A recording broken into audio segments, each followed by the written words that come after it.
What's going on, guys? It is Will here, back again, once again, for the fifth episode of the Raider Nation Today podcast. Obviously, the Raiders were on the bye last week, so they didn't play, but a lot of news transpired over the weekend and in the past week. Obviously, I'm with Joey once again, and this is going to be a tough episode because unless you've been living under a rock, everybody knows that Henry Ruggs had a DUI. He killed somebody. He killed a dog. He was going 156 miles per hour in a 30 mile per hour.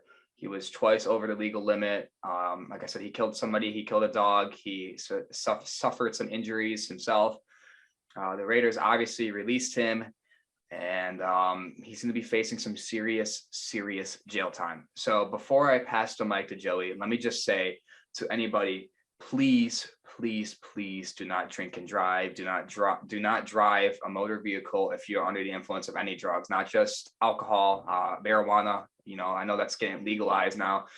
So if you are high on anything, please do not drive a car. This has affected multiple lives, not just the Henry Ruggs's, but obviously the people who had this young woman die. Their lives are forever changed. Henry Ruggs's family, not because he's in jail, but he came up from the projects and he was the breadwinner. He was the one who came out and he got the money for his family. Now they're kind of down because he won't be playing football anymore. So it's just overall a terrible situation. Henry Ruggs is probably at the bottom of this. It probably goes, obviously, the person who died, her family, his family, and he's at the very bottom. And then his girlfriend too, because she was in the car with him, and I think she sustained some injuries as well, but I think she's going to be all right.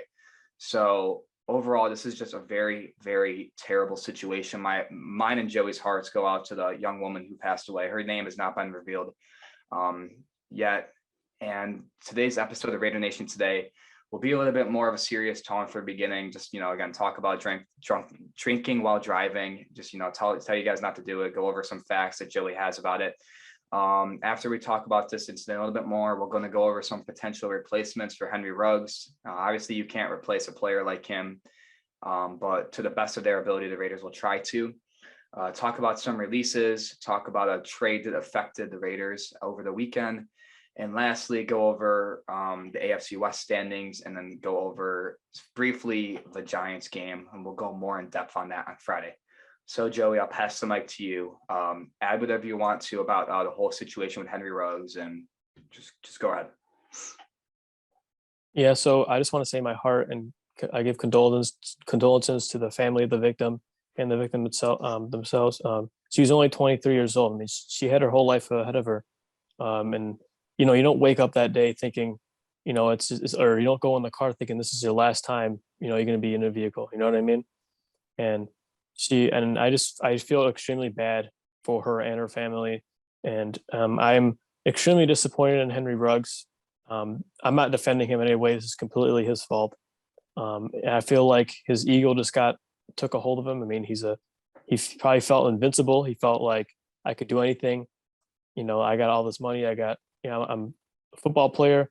I could do all these things, but at the end of the day, he's still a human. And you're still a person. It doesn't matter like how much fame you have or how much money you have. You're still a human just like anybody else, and your actions are still going to have consequences. And I feel like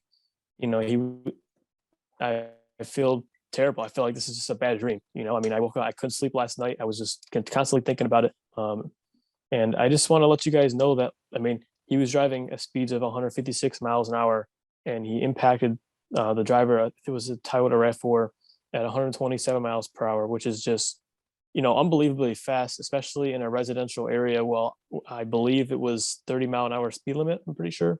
Yeah, in New York, I don't know if the same is in Nevada, but I know here in New York, the speed limit is 30 in a residential. So that's like, what, 6 times over the speed limit, 6 or 7 times? Yeah.